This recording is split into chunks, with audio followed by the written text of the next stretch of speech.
In the heart of historical Philadelphia, the memories and whispers of bloodshed and the fight for independence stay in the street even hundreds of years later. The American Revolution was fought and won by the efforts and sacrifices of the American people, and the city works today to keep the stories of those who gave everything for their country alive.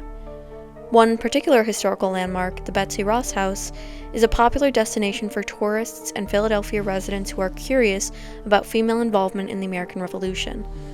Built in 1740, the home is said to have been the longtime residence of Betsy Ross, the creator of the first American flag. Since its opening to the public as a museum in 1937, visitors and employees of the building have described supernatural occurrences and inexplicable phenomena within the walls of the home. Museum goers have described incidents such as haunting apparitions appearing in photographs years later, and many claim to have witnessed the disembodied spirit of Betsy Ross herself, manifesting as a woman dressed in colonial garb who weeps at the foot of the bed in the basement. The home has also been subject to interest from paranormal investigators, like the popular show Ghost Hunters. The team investigated the home in March of 2009, and the crew allegedly picked up evidence of disembodied voices and restless mumblings throughout the home during the investigation. Speculation that these voices possibly came from Betsy herself are popular online. However, longtime employees of the home have a different view on the spirit occupying the walls of the historical house. Employee Lauren Frank describes her and her coworkers' encounters with the ghost of previous owner Charles Weisgerber in the following recordings. In the late 1900s, Charles Weisgerber founded the house as a museum. The downstairs half was the museum, and the upstairs half was where he lived with his family. More specifically, what we know is that what is now the viewing area of Betsy Ross's bedroom was Charles Weisgerber's bathroom.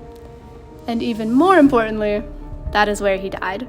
He died of old age in his bathtub and decided that he would just stay there in spirit. Back in August, I was cleaning the basement of the house. Before opening, I knew for a fact that not a single person was in the home. And while I was down there, I heard footsteps that were sprinting above me.